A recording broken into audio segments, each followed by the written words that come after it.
साथियों, मैं यहाँ पर सभी छात्रों को अपनी तरफ से जय भीम और लाल सलाम पेश करती हूँ। साथियों, इस बार ये JNUSU का चुनाव एक ऐसे दौर में हो रहा है जहां हम देखते हैं किस तरह से ABP के संगठन के लोग लगातार कैंपस में हिंसा करते हैं, जहां हम देखते हैं साथियों, ये एडमिनिस्ट्रेशन में बैठे लोग किस तरह से तमाम षड्यंत्र रचते हैं, जिसमें हमारे पैनल से आने वाले कैंडिडेट्स का कैसे भी करके कैंडिडेचर कैंसिल हो जाए। और वो इसलिए ये करते हैं क्योंकि वो डरते हैं हमारी आवाजों से, वो डरते हैं हमारे सवालों से। साथियों, हम इस ऐसे दौर में रह रहे हैं जहां पे इस देश में एक फांसीवादी सरकार है जो अपने आप को धर्म का ठेकेदार बना के बैठी है। ये एक ऐसी सरकार है जो पूरे देश भर में दलितों को, मुसलमानों को और उन महिलाओं को जो इनके पितृसत्ता को क्वेश्चन करती है, उन पे सवाल उठाती है, उनका दमन करते हैं, उनके सरेआम मॉब लिंचिंग करते हैं। साथियों, हम एक ऐसे दौर में रह रहे हैं जिसमें लगातार हम पे एक नेशनलिज्म का लिमिटेड डेफिनेशन थोपा जाता है। हमसे कहा जाता है कि आप उस नेशनलिज्म में मानिए जिसमें सवाल करने की आजादी ना हो। वो चाहते हैं कि छात्र जब पढ़े तो सिर्फ उनके लिए नौकर बन के रह जाए, उनसे सवाल ना पूछे। हम एक ऐसे दौर में रहते हैं साथियों जहां पे हम लगातार देख रहे हैं कि देश भर में कोने कोने से तमाम दलितों, मुसलमानों और महिलाओं के साथ अत्याचार की घटनाएं सामने आती है। हम देखते हैं साथियों, जो लोग यहाँ चीख कर भारत माता की जय के नारे लगाते हैं, उन्होंने किस तरीके से इसी भारत माता को लगातार कॉर्पोरेट के दलालों को बेचा है। ये भारत माता की जय के नारे लगाने वाले ये वही लोग हैं जिन्होंने भारत की जमीन को बेचा है, भारत के जंगलों को बेचा है, यहाँ की नदियों को बेचा है और बेचा है यहाँ के तमाम पिछड़ा वर्ग के अधिकारों को एक कॉर्पोरेट दलाली करके। साथियों, पिछले दशकों में, पिछले सालों में हमने देखा है कि किस तरह से बिहार में हजार एकड़ की जमीनें अडानी को बेच दी जाती है लगभग मुफ्त में। ये वही लोग हैं साथियों, ये वही लोग हैं जो हल्दे के जंगल को काटते हैं, ये वही लोग हैं जो छत्तीसगढ़ में, असम में चाय बागानों को कॉर्पोरेट दलालों को बेच देते हैं। जब पूरे देश में साथियों अनएम्प्लॉयमेंट बढ़ता है, बेरोजगारी बढ़ती है, तो हम देखते हैं कि किस तरह अडानी और अंबानी का जो प्रॉफिट है वो 700% बढ़ जाता है। साथियों, हम देखते हैं कि तमाम ABP के लोग या RSS BJP के नेक्सस के लोग कितने दशकों से JNU पे तरह के आक्रमण करते आए हैं। वो शिक्षा को निजीकरण करना चाहते हैं, उनसे नहीं देखा जाता कि ये कैंपस आज पूरे देश में एकमात्र ऐसी यूनिवर्सिटी है जहाँ पे 268 रुपए का फी मॉडल फॉलो होता है, जहाँ पे MCM है, जहाँ पे डिप्रीवेशन पॉइंट है। उनसे नहीं देखा जाता कि पिछड़ा वर्ग का छात्र आए और एक सस्ती और एक अच्छी शिक्षा ले सके। वो नहीं देख पाते कि यहाँ पे हाशिए वर्ग के लोग आके नेता बने, पॉलिटिक्स करें, उनसे बात नहीं देखी जाती। साथियों, हम देखते हैं इसलिए वो JNU से डरते हैं। ये BJP के नेता सालों से JNU को बदनाम कर रहे हैं, वहां पे तरह के टैग लगाते हैं। वो यहाँ के छात्रों को कहते हैं कि तुम नक्सल हो, तुम अर्बन नक्सल हो, तुम एंटी नेशनल हो।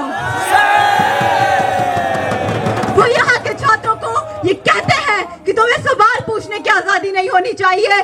वो यहाँ पे ये इंश्योर करना चाहते हैं कि जिस तरह पूरे देश भर में इनकी नफरत की राजनीति चली है, उसी तरह JNU में इनकी नफरत की राजनीति चल सके। लेकिन साथियों, JNU के छात्र पढ़ने वाले छात्र हैं, लड़ने वाले छात्र हैं। वो इन्हें बता देंगे कि चाहे पूरे देश भर में आपकी नफरत की राजनीति चल पड़े, आपकी हिंसा की राजनीति चल पड़े, लेकिन ये JNU के स्टूडेंट यहाँ पे खड़े होंगे और ये इंश्योर करेंगे कि आपकी यहाँ पे कोई जगह नहीं होगी, आपकी जगह इस कैंपस से बाहर है, आप यहाँ पे नहीं जी सकते। साथियों, अभी बहुत लोगों ने बोला, यहाँ पे खड़े मेरे लोगों ने बोला कि किस तरह से आप लोग क्वेश्चन करते हैं जब हम शर्जील की बात करते हैं, जब हम और खालिद की बात करते हैं। मैं उनके सेंटर से आती हूँ साथियों, और हम देखते हैं कि ये वो लोग हैं जिन्होंने सरकार की क्वेश्चन किया तो सरकार ने उन्हें जेलों में बंद कर दिया। ये सरकार उन तमाम सवाल करने वालों से डरती है जो सरकार से सवाल करने से डरने से इनकार करते हैं। आज मैं इस मंच से खड़ी होके साथी शर्जील को, साथी उमर खालिद को इनकलाबी सलाम पेश करती हूँ। हमें उन्हें भी बता देना चाहते हैं साथियों कि उनके जेलों में इतनी जगह नहीं है कि वो चाहे कि भी हम स्टूडेंट्स की वॉइस को दबा नहीं सकते। वो चाहे कितना भी दमन करे, वो हमारे बढ़ते हुए कदमों को नहीं रोक सकते। साथियों, ये चुनाव एक ऐसे दौर में हो रहा है जहां लगातार हिंसा बढ़ रही है। ये एबीवीपी का गुंडा परिषद न केवल इस जेएनयू में बल्कि पूरे देश भर में हिंसा की राजनीति करता है। हमने देखा कि किस तरह से तमाम स्कूल जीबीएम में आकर इन्होंने हमारे अध्यक्ष के साथ मारपीट की, तमाम ऑफिस बेयर्स के साथ मारपीट की और किस तरह से उन्हें ओपनली कास्ट से सर बोले गए। उनसे नहीं देखा जाता कि जेएनयू जहाँ पे डिप्रीवेशन पॉइंट है, जहाँ पे एमसीएम है, जब यहाँ पे छाछिए तबके के वर्ग के लोग आते हैं, उनसे नहीं देखा जाता कि जब वो छात्र नेता बनते हैं तो इनसे पूछते हैं कि तुम कोटा से आए हो, तुम्हारी औकात क्या है। हम यहाँ खड़े होके आपको बता देना चाहते हैं कि आप कोई नहीं होते हमारी औकात पूछने वाले, आप कोई नहीं होते हमें नेशनलिज्म का सर्टिफिकेट देने वाले। हम यहाँ रिजर्वेशन से आते हैं, हम यहाँ अपने अधिकार से आते हैं।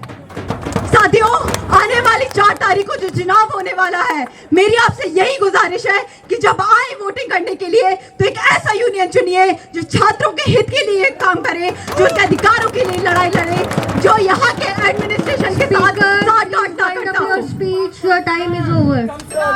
First, if you have true activism, then tell the process for 0 semester registration in MA. साथियों, सबसे पहले तो ये क्वेश्चन बहुत तरह से मैं देख सकती हूँ। पहले मैं इसे ज्यादा डिफ्लेक्ट नहीं करूंगी, मैं उसका आंसर दे देती हूँ। 0 सेमेस्टर यहाँ पे स्टूडेंट्स को मेडिकल ग्राउंड्स पे दिया जाता है। इसके लिए जरूरी है कि आप हर महीने जब भी अप्लाई कर रहे हैं, जिस भी सेमेस्टर में अप्लाई कर रहे हैं, उस सेमेस्टर में आप 12 मई के पहले, अगर आपका पहला सेमेस्टर है तो तब अप्लाई कीजिए और दिसंबर की 5 तारीख के पहले से अप्लाई कीजिए अगर आप उसे मानसून सेमेस्टर में कर रहे हैं। उसके लिए एक प्रोसेस होता है, सीएमओ से आपको मेडिकल रिपोर्ट देनी होती है। उसके लिए प्रोसेस है कि आपको अपने यहाँ के रजिस्ट्रेशन करना होता है, अपने यहाँ पे अपने डीन से उसे पास करवाना होता है। वो फाइल ऊपर जाती है और उसके तहत आपको करवाया जाता है 0 सेमेस्टर अवेलेबल। लेकिन साथियों, इस क्वेश्चन में ये इतना डायरेक्ट क्वेश्चन नहीं था। इस क्वेश्चन में हमसे पूछा गया कि आप ट्रू एक्टिविज्म है तो इसका उत्तर दीजिए। हम आपको बता देना चाहते हैं कि जो ट्रू एक्टिविज्म की डेफिनेशन है वो आपको हमें देने की जरूरत नहीं है। आप हमसे पूछते हैं कि ट्रू एक्टिविज्म का आपका डेफिनेशन सिर्फ इतना लिमिटेड है कि आप ये सोचते हैं कि अगर आपने यहाँ पे यूनिवर्सिटी में जो लॉज है उनको आप रट लेंगे तो आप ट्रू एक्टिविस्ट बन जाएंगे। हम इस सोच को नकारते हैं। हम ये कहते हैं कि ट्रू एक्टिविज्म का मतलब ये होता है कि न सिर्फ आपको यहाँ के लॉज पता हो, कानून पता हो, बल्कि आप ये जानते हो कि अगर आप छात्र हितों की बात करते हैं तो आपको उस एडमिनिस्ट्रेशन से जो ये लॉ बनाता है उनसे लड़ना पड़ेगा जब भी जरूरत पड़ेगी। Second question, what work your previous panel has done for School of Sciences? साथियों, मैं आपको ये बताना चाहती हूँ कि स्कूल ऑफ साइंसेस को हमें बार बार टारगेट किया जाता है कि हमने इनके लिए कुछ नहीं किया। मैं आपको ये बताना चाहती हूँ कि हमारा जो पिछला जेएनयूएसयू पैनल था, उन्होंने इंश्योर किया कि एआरएफ का सर्वे हो और उस सर्वे की जो रिपोर्ट ली गई उसे हमने ऊपर सबमिट किया। उसमें तमाम तरह की बातों पे बात की गई। उसमें बताया गया कि किस तरह से साइंस स्कूल में ये एबीपी के लोग, ये बीजेपी के लोग जो सोशल साइंसेस को गालियां देते हैं, जो साइंस की बात करते हैं, मैं आपको बताना चाहती हूँ कि वही लोग हैं जिन्होंने साइंस के लिए कुछ नहीं किया। यही लोग हैं जो फंड कट करते हैं। आप एआईसीटीई की रिपोर्ट पढ़िए, उसमें देखिए कि पिछले 2 सालों से किस तरह से साइंस स्कूल का, टेक्नोलॉजिकल स्कूल का इंस्ट्रूमेंट्स के लिए जो फंड आता था, जो लैब के लिए फंड आता था, उसे 61% से भी कम कर दिया गया है। और साइंस स्कूल के लिए हमने ये किया है कि वहां पे हमने इंश्योर किया है कि तमाम तरह की जो डेमोक्रेटिक प्रोसेस है, एसएससी के इलेक्शन हो, वो लगातार होते रहे। और जब हम साइंस स्कूल की बात करते हैं तो इस सवाल के लिए मैं ये भी जवाब देना चाहती हूँ कि आप क्यों साइंस स्कूल को बार बार जेएनयू में ऐसा दिखाते हैं जैसे वो हमसे बहुत अलग है। वो हमसे बहुत अलग नहीं है साथियों। जो हमारी समस्याएं हैं, लाइब्रेरी में सीट को लेकर समस्याएं हैं, जो हॉस्टल की समस्याएं हैं, जो फंड कट की समस्याएं हैं, इन तमाम मुद्दों के लिए जेएनयू जब लड़ता है तो वो सिर्फ सोशल साइंसेज के लिए नहीं लड़ता है, वो लड़ता है साइंस स्कूल के लिए, वो लड़ता है यहाँ पे पढ़ने वाले बीटेक छात्रों के लिए। Next question. Science students accounts for 1/4 strength of the total JNU students. Where is your candidate from sciences? Do you consider only SSS, SIS and SL as a part of JNU? देखिए साथियों, एक और सवाल आ गया इनके narrative से। इसका उत्तर मैं ये देती हूँ कि जब हम यहाँ पे सेंट्रल पैनल में कंटेस्ट करते हैं तो हम यहाँ पे स्कूल लेवल के चुनाव के लिए नहीं कंटेस्ट कर रहे हैं। जब हम यहाँ पे JNU बनाते हैं, जब चुनते हैं आप हमें, तो हम यहाँ पे लड़ते हैं उस हर स्कूल के लिए जो यहाँ JNU में एग्जिस्ट करता है। हम लड़ते हैं साइंसेस के लिए, हम लड़ते हैं सोशल साइंसेस। नेक्स्ट, जेएनयू का चुनाव है ना, तो यहाँ के मुद्दों के बजाय पैलेस्टीन को बचाने की होड़ में क्यों है? साथियों, ये तो बहुत अच्छा सवाल पूछा है किसी ने। मैं तो कहूंगी ये मेरा फेवरेट सवाल आ गया। साथियों, आप हमसे बार बार बोलते हैं कि अगर आप यहाँ जेएनयू में खड़े हैं तो पैलेस्टीन की बात मत कीजिए। हम आपसे पूछते हैं कि कैसे हम पैलेस्टीन की बात ना करें। हम हिंदुस्तान में रहने वाले लोग हैं। ये हिंदुस्तान की आजादी कोई हमेशा से नहीं थी, ये आजादी ली गई है। आजादी के लिए हमने तमाम तरह के जो बलिदान दिए हैं, उससे आजादी आई है। और आज हम देखते हैं जिस तरह हमने भारत में रह के ब्रिटिश इंपीरियलिज्म के खिलाफ लड़ाई लड़ी है, उसी वक्त आज पैलेस्टीन भी इंपीरियलिज्म के खिलाफ लड़ाई लड़ रहा है, वेस्टर्न डोमिनेशन के खिलाफ लड़ाई लड़ रहा है। तो कैसे एक थर्ड वर्ल्ड कंट्री से आने वाले हम और आप जैसे लोग कैसे राउंड सॉलिडारिटी पेश करें? मैं आज Speaker, your time is over. Speaker, your time